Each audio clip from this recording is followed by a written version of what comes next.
Hi there, welcome to Boxing Deep Dive. This is Dream Fights. I'm Lyndon Hosking, and I would like to welcome in our usual hosts, Grant Tassie Brown, Peter Matiatis, and Mike Altamura. Welcome, guys.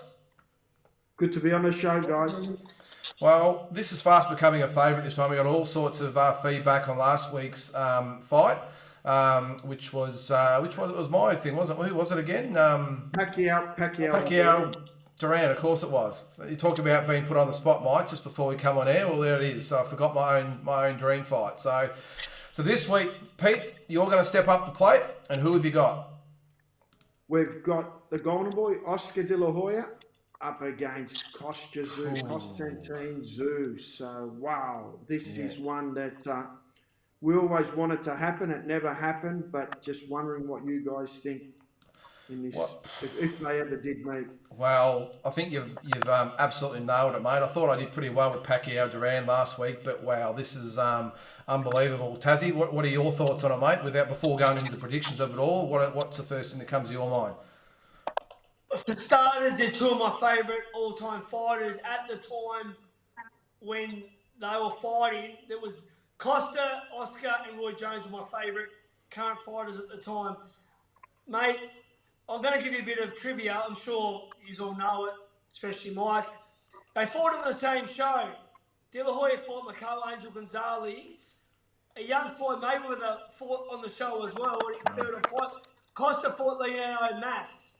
Now, they're both defending their junior welterweight titles. Oscar WBC won off Chavez. Costa's IBF. Costa got disqualified. Well, no contest. So hitting Leonardo Mas wasn't much really. Yeah, he was in the same class, Costa, on the break with Joe Cortez. So I think that was the build-up for them to fight.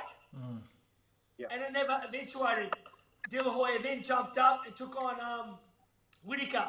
So that was probably the closest it was at the time. But they were both champions. Both fought on the same night, WBC, IBF. And that's how close we were. Two amazing fighters, my all-time favourites. One's actually a dear friend of mine, and the other, I've always just loved him. So, yeah, wow. And Pete, what sort of made you come up with it? I mean, it's obvious that they were two great fighters, but what sort of made you come up with this one? Because they were meant to fight, and they were both great amateurs. They both came through the same way. They both had that explosive draw power, and it just would have been a real interesting fight. Obviously, Oscar had a touch more hand speed, maybe a touch more tricks, but Kostya Tszyu had that raw power. He could, he was a special fighter. He had good accuracy as well, and it just would have been a real interesting fight to see what would have happened if those two had fought both at their peak, as they kind of were if they had fought in the late 90s. Just would have been real interesting. Yeah, because Mike, this fight, unlike a lot of the dream fights were from different eras, this one was actually very, very close to happening. Like the guy said, it should have happened. It was actually being lined up to fight, but for one reason or another, they just seemed to go their separate ways. Yeah, I think a bit of that had to do with De La Hoya. De La Hoya moved up from 135 to 140, and he outgrew 140 relatively quickly. So it was a kind of situation where it was a perfect storm. The opportunity to fight Whitaker presented itself, and also De La Hoya was concerned about working off them last couple of pounds to get to 140, so they figured they'd move up. However, a lot of people forget, in 2003, 2004, there was a lot of discussion about them meeting at welterweight. So De La Hoya had gone all the way up to 154, was contemplating a move back down to welterweight. And there was a lot of discussion about doing the super fight then, in which it would have been probably as relevant as ever. I mean, both their star powers were, especially Kostya's, was considerably higher after becoming unified world champions. So there was that discussion then too. To me, the shame that it never happened is because of one thing. I mean, both guys have got a devastating punch. Oscar always was known for his left hook on the way up. Kostya known for a devastating laser-like right hand. But their other hands, Oscar's straight right hand he developed and Kostya's jab were both severely underrated. So even though it would have been a battle of those two punches, I think skill for skill would have been a fascinating fight to watch. Definitely. Well, let's go to our combatants tonight. Firstly, Oscar De La Hoya. You can see there, 39 wins, 6 losses, 30 KOs. 1992 Olympic gold medalist in Barcelona. All those belts there. So what's that? 2, 4, 6, 8 different belts over the journey. Just an unbelievable fighter was the Golden Boy. Got a few highlights here of him along the way. And right from Barcelona, Taszyu, he was actually the Golden Boy, wasn't he? He was so loved by the people of Mexico and America. He was the most marketable fighter since Sugar Ray Leonard, like he said in that business. The gold medal in Barcelona, he was the Golden Boy with Bob Arum, and I mean, his good looks, he got women interested in the sport. He was a Ricky Martin of boxing. He was a rock star, but he could fight. He was a badass dude. Like, he had a good chin. And he just amazing skill, speed, left hook, left uppercut. He double it up. Mexican heritage, so half Mexican. Which, if you're a Latino fighter, you got massive support. I mean, he was amazing. I loved him from day one. And Pete, the thing about him too was he had that crossover of, like Tazzy said, like he had the Hollywood looks and he could obviously fight, but very rare these days. I suppose, to have the love of the American and Mexican crowd, fight fans at the same time. And we've lost Mike there. We'll get him back. Welcome back, Mike, if he comes in. Dodo. Dodo, yeah. Where is he? We'll get him there. We'll get him back. But like I know there's a lot of fighters that are admired by a lot of people, but to actually have that crossover appeal of both nationalities, I know probably Canelo comes close, but the fact that Oscar was a Mexican fighter who fought for America at the Olympics, he had that double dose of appeal, didn't he? He did, and he had that kind of charisma. When you see a fighter in the ring, some fighters come in and the crowd don't really get drawn to them, even though they're good fighters. It seems like a dry feeling, but some fighters come in and they just magnate the whole venue. And De La Hoya does that. Tszyu did that. Pacquiao does that. They come in and the venue, the venue just lifts. And Oscar's one of those guys. He can lift the whole venue just with his entrance and the way he goes into the ring, because you know that you're going to get a great performance with Oscar. He was tough. His hand speed was amazing. He just had, great ability to win the big fights as well. And also winning a gold medal coming off the 92 Barcelona games, it set things up when he got the name the Golden Boy. Everything just seemed, whatever he touched early on, just seemed to turn to gold for him.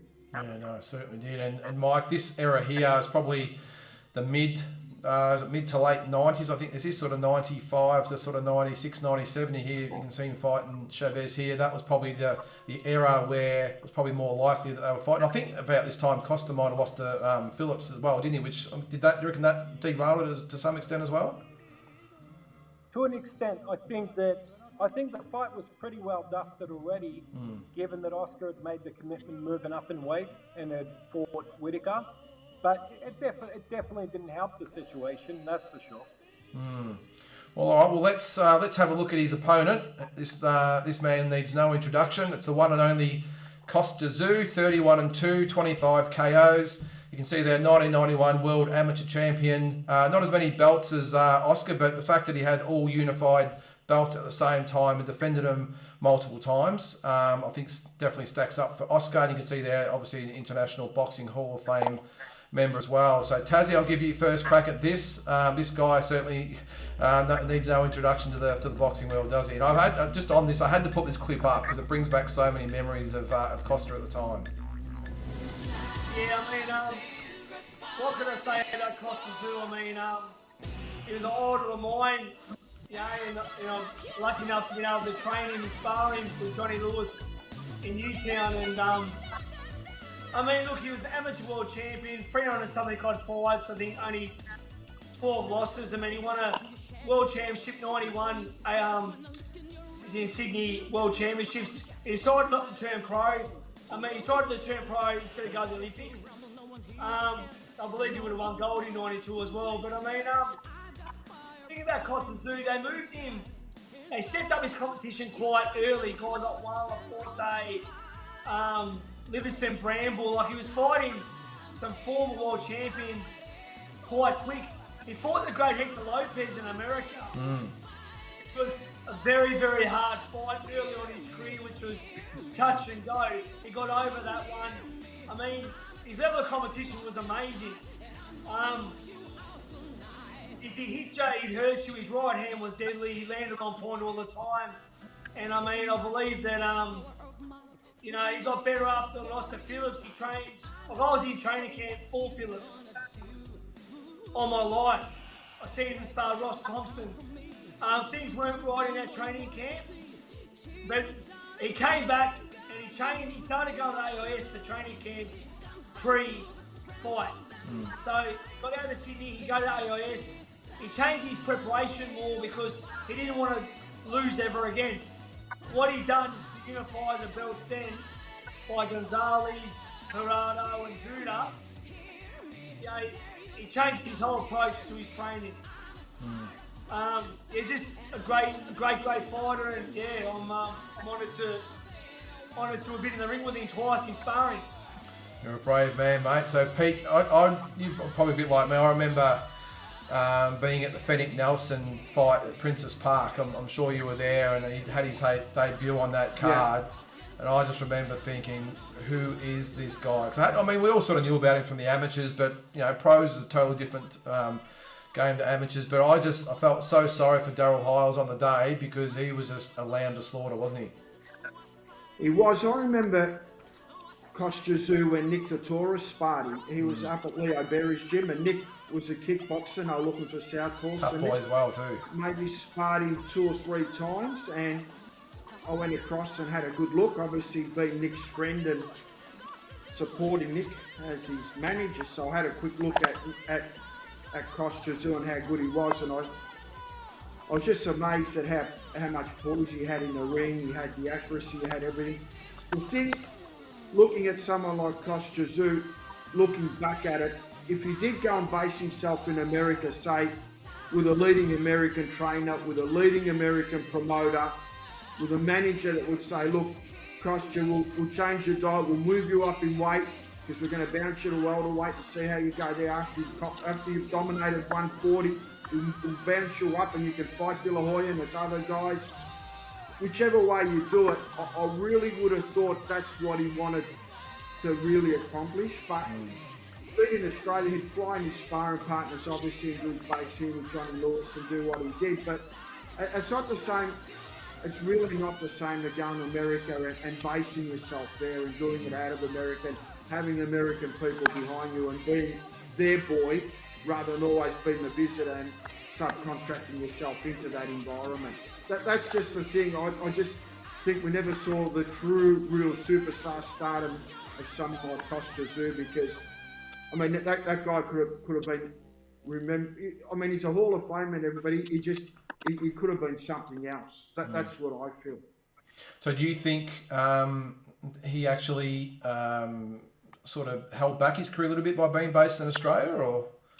Well, he had the same trainer, Johnny Lewis, where he's an Aussie trained as a base. If you say he goes to America and he goes with an Emmanuel Stewart and he signs up with Top Rank and they go, okay, right, we're going to make this guy a superstar. We're going to transfer him on, social, the major TV networks in America. We're going to do that. We're going to bring him in. He's not coming back to Australia again and he's based in America.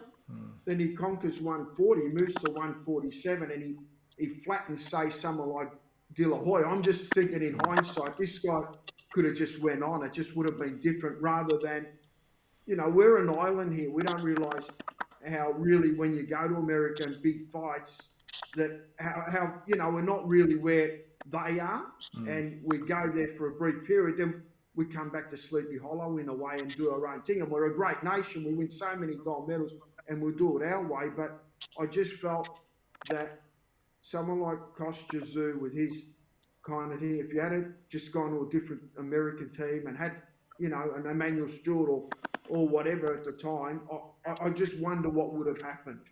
Mike, do you think, just on that, so do you think it was actually a bit of obviously it turned out fantastic because he's International International Hall of Fame member. I'll spit that out. But do you think it was a bit of an odd decision to bypass the '92 Olympics and head to Australia to base yourself for a professional career? No, I think it was a good offer from Bill Morty. I think it was a good opportunity. You've got to remember there was another fighter off of the Russian team called Yuri Abachikov who went a different route. He went to Japan. Kostya, at that same World Championships, had an opportunity to go to Japan as well and opted to come to Australia. I think that you've got to look at the times you're living in. Do you want to be under, what was still very much, the Soviet Union's only just broken then. 92 Olympics, first Olympics where you're effectively competing under your country. So coming out of that Soviet system, the way to freedom was to shift to another country. It's a shame because, although Tszyu was an '88 Olympian, without question he wins a gold medal in '92, and then that would have just skyrocketed his value through the roof. But he did okay in the end anyways. He come to Australia, he built a great following. He was, promoted exceptionally well on TV by Morty, who a lot of the system was running him in tandem with Jeff Fennick. Jeff Fennick acted people forget, Jeff acted as a mouthpiece early career in selling how good Kostya was. And it secured him the pathway to securing and capturing the world title against Jake Rodriguez. So they did their part. Then he had, some legal entanglements, so to speak, with Bill. Opted to go with Vlad Warden. And this is where I agree with what Pete was saying earlier. I think that, Tszyu aligned with Warden, and he had a sensational career. But it was always Warden in tandem with Top Rank, Warden in tandem with Don King or whoever it may have been. I think if he was just outright with an American promoter, embrace that system, and I'm not even going to get involved in the trainer situation because I think Johnny Lewis did an exceptional job with him, and you can't fault what he did. But I know what Pete's saying in terms of profile and everything. It makes a difference if you're there available year round to be in studio with the likes of ESPN and Fox and CBS and the like in the United States. And I think that in that era would have skyrocketed him into real superstardom. Yeah, no, tend to agree, mate. Well, moment of truth, guys. Who wins? Let's start with you, Tassie. Break it down. Who wins and why? I choose Kostya in a thriller of a fight. As I said, these guys are two of the best of the era, two of the best of all time, and my two personal favourites. Look, Oscar was knocked down in his 11th pro fight by an average Mexican called Narciso Roma. He came back and stopped him that round as well, round one, but he got chinned by him. He only fought, his first fight at light waterweight was Daryl Tyson. Then he fought Chavez, who was obviously past it. Then he fought Gonzalez and beat him on points. Then he went up to fight Whittaker.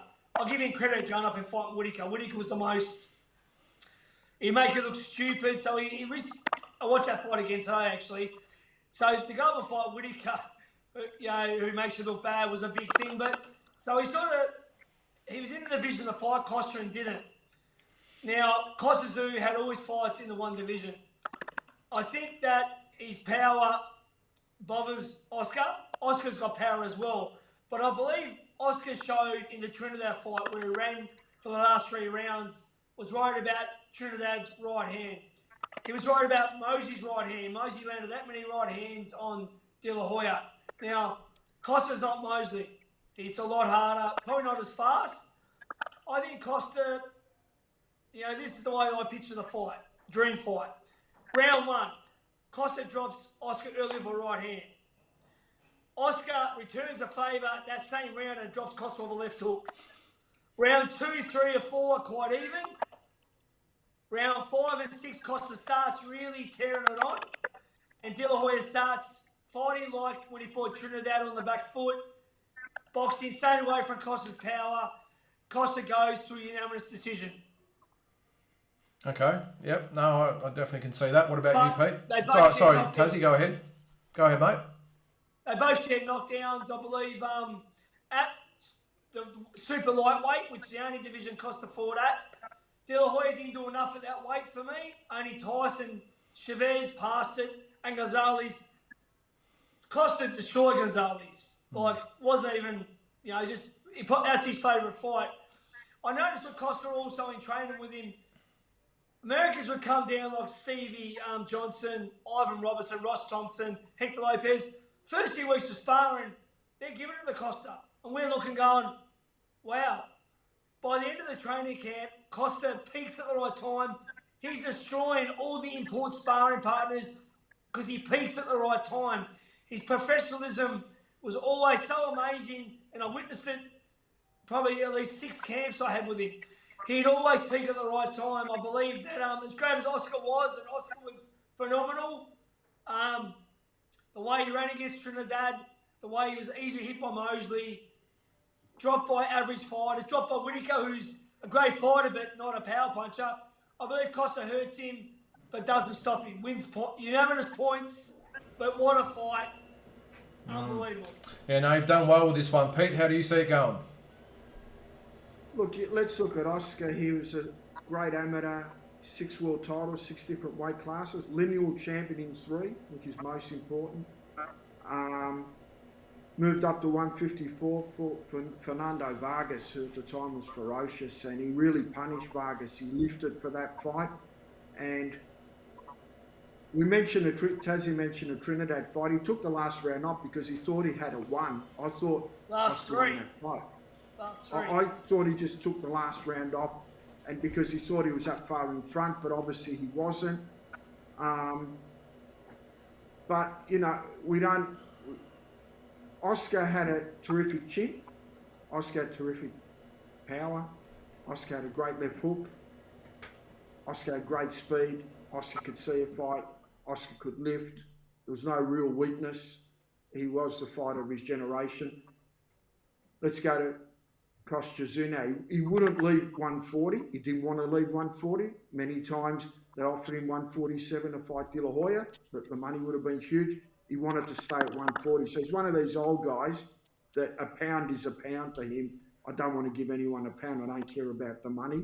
I'm a bit like a haggler. He was sort of set in his ways where he didn't want to go up. De La Hoya went right up to middleweight and fought Bernard Hopkins. He was prepared just to do what he had to do. But if I had to give a result and I had to see how the fight was going to go, okay, someone like Kostya Tszyu reminds me of Triple G. Let's just say, not exactly, but similar in their own funny ways. Triple G stays at middle, he's got that power. And let's just say De La Hoya's, say someone like Canelo Alvarez now, popular X Factor. So I picture this fight as a Triple G versus Canelo Alvarez outcome, and I see it as the first one. I picked it as a draw. I think there's moments where they both go each. You're going to sit on the fence. And I pick it as a first fight, as a draw, and a promoter's dream, because the second fight will make so much money. And, that's honestly, I couldn't pick a winner in that first fight. But if Tszyu had done what I feel that it was justified of him and went to America and had American team behind him, had American promoters and done everything that way, I feel that he would have beaten Oscar. I feel that he had something in him that no fighter had in him. He had that steely stare, like a haggler. But De La Hoya was a killer as well. He was just a baby-faced killer. So I look at it as a draw for mine. I look at it as the same Triple G, Canelo Alvarez first fight, a draw. Yeah, okay. And Mike? I don't have it that close. I think one guy's an all-time great, the other guy's a once-in-a-generation talent. And I think that's the difference. I think respectfully, Kostya's a great fighter. He's one of my favourite fighters growing up. Loved him more than Oscar growing up. I think Oscar's a once-in-a-generation talent. And I think that's probably the difference. It'd be a terrific fight. I could see Oscar having some shaky moments early. I could see the right hand getting through. I just look at it like this. Boxing skills, Oscar's a better boxer. Better jab. Kostya's jab was a battering ram, but it was underutilized. Oscar's a better fighter fighting both ways. In that Oscar can box on the back foot, Oscar can back you up and come forward. Oscar can stay in the pocket. If Oscar was able to back up Kostya Tszyu like Vince Phillips was, Kostya would struggle getting out of the way of the 1-2s, especially the the straight right hand and the left hook behind it. I think that Kostya would have moments, but it's one of those fights. Like I look at it, if they fought 10 times, 10 out of 10, I'd back Oscar. 140, 147, doesn't matter whatever weight it is. I would roll with Oscar, but I would expect Kostya to press him. I'd expect him to push him. I don't think necessarily Oscar would stop him, because I think that Kostya would hit hard enough and be crafty enough to get through moments. I think that when you look at the hard part with Kostya is when you look at his two losses, like Tazzy said, a lot was going amiss with Phillips. No excuses. Vince Phillips, structured a terrific camp and exposed Kostya's ability to get hit with lead right hands, which carried on as something of a weakness throughout his career. But that version of Kostya Tszyu is probably the worst that ever entered the ring, outside of the one who was just injury prone and worn out that fought Ricky Haddon. And again, credit to Haddon, but Kostya, had been, a lot of people thought Kostya was a lame duck going into Shambe Mitchell in the rematch, and he found a way to stop him, but that was like the last great performance. So I don't think you can measure Kostya by those two fights. I think you got to measure Kostya by his nights against guys like Gonzalez, Shambe the first fight, Jan Bergman. I mean, what a performance that was, Watch it today. And I think if you look at that, he brings a danger to Oscar, but to me, just Oscar was a generational talent, especially at those weights. So that's why I've got to go with Oscar every time this discussion comes up. Yeah, look, I agree with all you guys. I mean, it's one thing I think we've all got in common. It's a very, very tough fight to pick. I've had it sort of going over my head numerous times, but I probably, as much as I love Kostya, I probably tend to agree with you, Mike.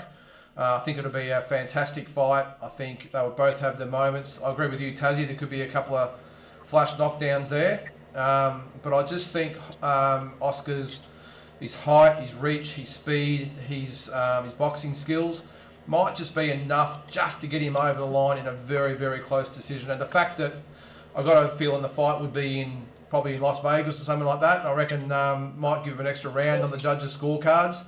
They all love Oscar. I mean, you got to take that into account. I think in a very, very close fight that could go either way, I just think the judges might give Oscar maybe a split decision. And Kostya and Tim and Glenn, all the ones that are watching this, I'm sorry, but it is an opinion-based show. I love Kostya. He's one of my favourite fighters of all time, but I do agree with you, Mike, that I just think Oscar just has that little intangible just to get him over the line. And wouldn't surprise me if Kostya nailed him. It wouldn't surprise me, if Oscar won easily on points. It's one of those type of fights. But I think we can all agree that, I think you've absolutely nailed it, Pete. And my phone's probably going to go off pretty soon with messages. But no, look, I think end of the day, as I said, it's an opinion-based show, and as I said, I think we've all agreed that it'd be a hell of a fight. I think to recap, Tazzy, you had Well, Lyndon, the thing is, I mean, obviously, you said Oscar gets favoured in Vegas, but he lost to Trinidad and Mosey, close decision. He did. So that's probably not so case. But the thing is, Mike, which Oscar turns up, he had all these different trainers. This is one thing I can't. That's the only thing I criticise of his career. Why did he jump so many trainers? I liked his first trainer originally. Then he gets Gil Clancy in, who tells him to run against Trinidad. He gets Emmanuel Stewart. Floyd Mayweather Sr. trying to do the cross-arm defence. I mean, he seemed to change his style. I love Oscar on his toes. On his toes, with that jab, the left uppercut, left hook. Amazing. But I think, I don't know if it's his dad. They changed too many trainers. At least Kostya had the one trainer his whole He did, career. and stayed at the same weight as well. Yeah, look, I think when it comes to this, you can throw a lot of intangibles in there, but I suppose what we've got to look at is put all that stuff aside and go, okay, we've got the best Oscar versus the best Kostya, and who wins. I don't think we can sort of go on this time of their career and that type of career and what trainer they are. I reckon we just got to go on Pete De La Hoya, Pete Tszyu. As I said, we'll say that it's in Las Vegas. Are we going to let Pete sit on the fence here? I don't reckon. I want a decision here, Pete. Come on. Pick one. Pete. If I had to go decision, I'd go split decision, Oscar De La Hoya. Okay. All right. I just think the Golden Boys went up in weight. I think the Golden Boy had a bit more X factor. And I think that, I know Kostya was such a freakish fighter, but if Kostya was based in America with an American trainer, an American team, my opinion would be completely different. But if he's going to bring Johnny Lewis and blah, blah, you're not going to beat Oscar in the slugfest in Vegas. He lives in Vegas. It's his home.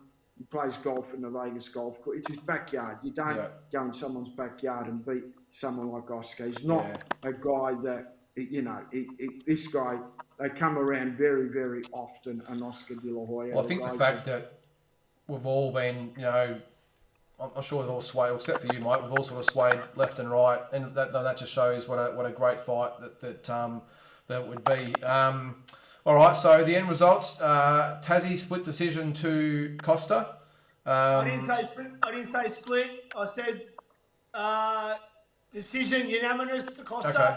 Unanimous decision to Costa. Split decision for Oscar from Pete. Unanimous decision from Mike. And split decision for Oscar for me. So three for Oscar, one for Kostya. But three little golden boys, little bit. Come on, mate. Come on. All right.